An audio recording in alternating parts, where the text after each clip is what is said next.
It is me again, K-Sade, I'm back. Last week I couldn't upload, internet was crap, so I changed the service. I have new internet, so back to making videos. So anyway, this video is about collaboration tips. So it's just kind of things I like to see, or things I like to do when I collaborate with people. So it was kind of easy to come up with this list just because you know, I've been doing a lot of these kind of things lately on Splice and things like that, or just before that. So these are little tips that should help you come across as organized and make it easier for someone to work with you. So the first thing this is kind of the only thing that is a pet peeve to me, is when people do automation, track automation right there on the volume. So what I mean by that, this is like a pet peeve, and my first tip is don't automate this box right here. Do not do that. It's you know, it's not that annoying, but to me there's a better way, and I'll show you how. So basically, sometimes you'll see someone who did a write automation, which basically means that they'll automate a knob, and you'll see a whole bunch of crazy automation. I'm not gonna, you know. So now it's like, if I want to change this volume, maybe this track is too loud. Now it's kind of a pain in the ass because I can't really lower the volume. It'll just, if I try to, now it's going to want me to re-enable that automation, and automation is going to be kind of locked or whatever. So it's just kind of a pain in the ass to do it that way.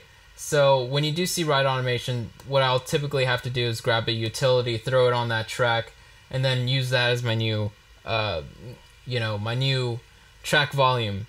But if you just automate the utility itself, the gain knob there, you still have your nice track automation, or your track volume. So it's kind of a lot better to do it that way. So let's see, I think in this one right here, no, in this one, yeah. Okay, so right here, this is kind of the way I like to use utility, or whatever the equivalent of the utility plugin is. It's basically just a basic gain and wideness sort of tool, so stereo tool and amplification. So what I like to do is just take down or add the amount of gain I want, and then have the device on and off, turn on. So I'll automate the utility come on or off. So we'll see right here in this part, it turns on, meaning it's 5 dB down, and then when it goes to the next part, it will turn back off, and then it'll be at full volume. So right here it's playing at, you know, -5 dB, and then right here it's playing at full volume. So that'd be my first tip, is try not to automate on the track volumes. My next tip would be to label or put the keys somewhere noticeable. So for me, I like to put a marker at the beginning and just put a nice little key mark right there. So I wrote F mine. So anyone that knows their keys and scales knows that's a F minor, and that's basically what we'll be working on. So everything will be tuned to F and basically work in the minor scale. So it's a lot easier. I do appreciate that when I open a session, I see some sort of indication of keys somewhere. And a lot of people always tell me that they appreciate that right there at the beginning. Mostly that's the first thing people will notice when they're starting to play this from the beginning. So it's a good thing to do, and it makes it easier to just get right on track. So yeah, sometimes I'll have to just open up MIDI clips and see what key it's in, and then especially in Logic, I'll have to kind of find the root key, or, you know, figure it out, and it takes a while. It shouldn't take a while to do that. It should just be labeled somewhere. And actually in Logic, they can just put the key right there in the top transport, but here in Ableton, it's just easier to leave a marker. So next thing, speaking about markers, is probably just leave markers. Good thing about markers is you can usually write you know, what you're trying to do right there. So if I put a marker here, I can say things like add more perk tails, or whatever the hell, or build. So just making things obvious. It's kind of about organization. So leave markers about where parts end and start. Kind of label all the tracks. So see here, I got kicks and loop and snare roll, and everything's labeled so far, except for a few massive things, but most people know that what that would be used for anyway. So it's just a lot easier. Sometimes I'll open up sessions, or people send me tracks to kind of, you know, check out, and I'll just see like 47 tracks, and I won't know where anything is, and it's, especially if they don't have their kicks at the top. If you don't have your kicks at the top of the session, you should know that that's a good rule of thumb, is to put your session in this order for mixing reasons and for reasons of others to check out. Kicks should be at the top, followed by snares, followed by any kind of little percussions like that would be associated with a drum kit, like hi-hats or crashes and things like that, additional little percussions, then bass, then basically anything else can follow in that order. So it's kind of when you hand a track to an engineer for someone else to look at, that's kind of the order most people expect it to be. In studios, people, when you record bands and stuff, like live bands, that's the way it's recorded on the console. We start with kicks, that's the first mics that we put out, then we do, snare, and then everything else that's, a cymbal or whatever, and then bass, and then guitars, and whatever. So that is kind of carried over to the dance world of electronic music, and we just put our kicks at the top. It makes it the easiest to find. So if you have a big track of 50 tracks and you don't have your kicks at the top and you didn't label it or color code or whatever, it adds the impression that things are sloppy or not organized. Even if it's a great track, it's just when you see a track that looks organized and sounds good, it leaves a good impression. So try to do that.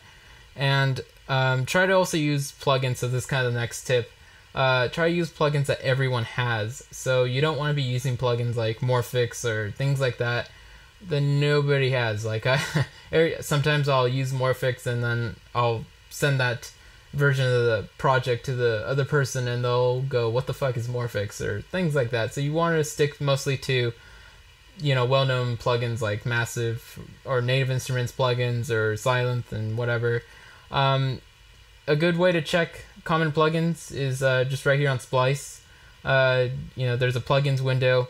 You can see the most popular plugins, so even Ozone's up there. Everyone uses Ozone. And then, wow, Nexus is up there. I'm sure a lot of people didn't buy it, but everyone uses it, so it's a good thing to use. So you can see a good list of plugins that are common, and maybe even discover a few new plugins on this window if you don't know what all these are. Oh wow, I'm kind of surprised it's making it up here in the top 100. But yeah, so that's kind of a good way to use the most popular plugins and whatever, just for convenience, so that when someone opens up your track or whatever, they're not getting missing VSTs or missing samples or anything like that. So another thing is sometimes I'll open up projects and there'll be samples missing. I don't know what this is in every other DAW like Logic or FL, but every DAW has something like this where you can just collect all and save. So it collects all the samples, saves the copy in the project folder, so that way when someone else opens it up, they have everything they need for that session to run. So yeah, sometimes if you're working on your own computer or on your own drive or whatever, you have other drives, what the DAWs do is they don't copy the files, they'll just know where to get them when you open up the project. So you always have to collect and save at some point, so that way you're sure that everything's in that project folder. So do that. That's very important. You don't want to send missing samples or whatever. Not everyone has your library of samples or things like that.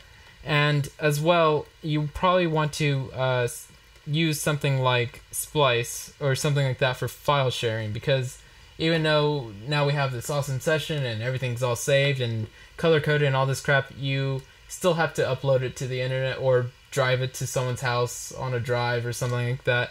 So the way I like to do stuff now is just using Splice. So Splice is a nice way to just upload it, save the project version I'm on, post it, even write a little description about what I did or didn't do, and it's a good way to collaborate. And by the way, I forgot to mention this. Almost forgot.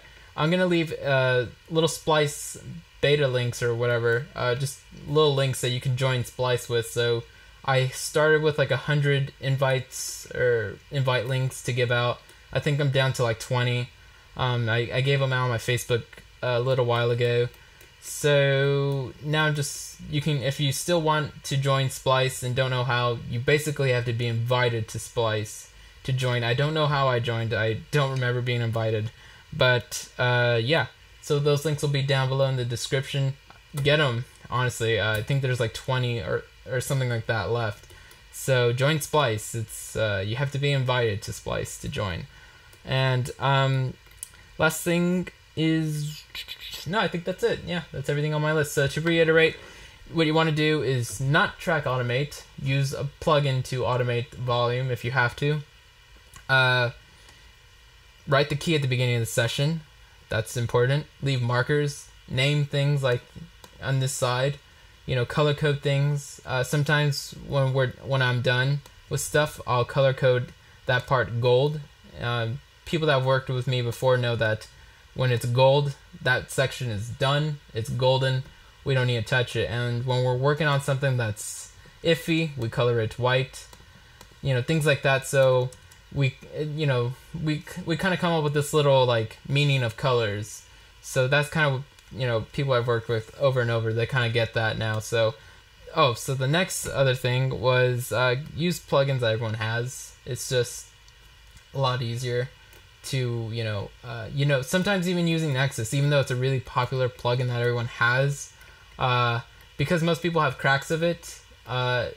Sometimes when you have a legit copy and you send it to somebody who has a crack of it, they won't be able to open it up anyway because they won't have an AU version of it or a VST version of it. So, even plugins like Nexus, you might want to consider using something else, And also, Nexus kind of gives the impression that you're just quickly just grabbing a sample and not really trying to do something that unique. Because since Nexus is so popular, it's kind of easy to pick out what is a Nexus layer or lead, as opposed to something that was originally made in a synth that wasn't Nexus. And so the probably last thing I said was just use Splice and save all your samples to the project folder. So hopefully you guys will take some of these hints, and if you have some of your own, leave a comment. Let me know. I want to hear them. It's always nice to hear what you guys think is useful when you collaborate with people and things like that. So that being said, you guys, lates.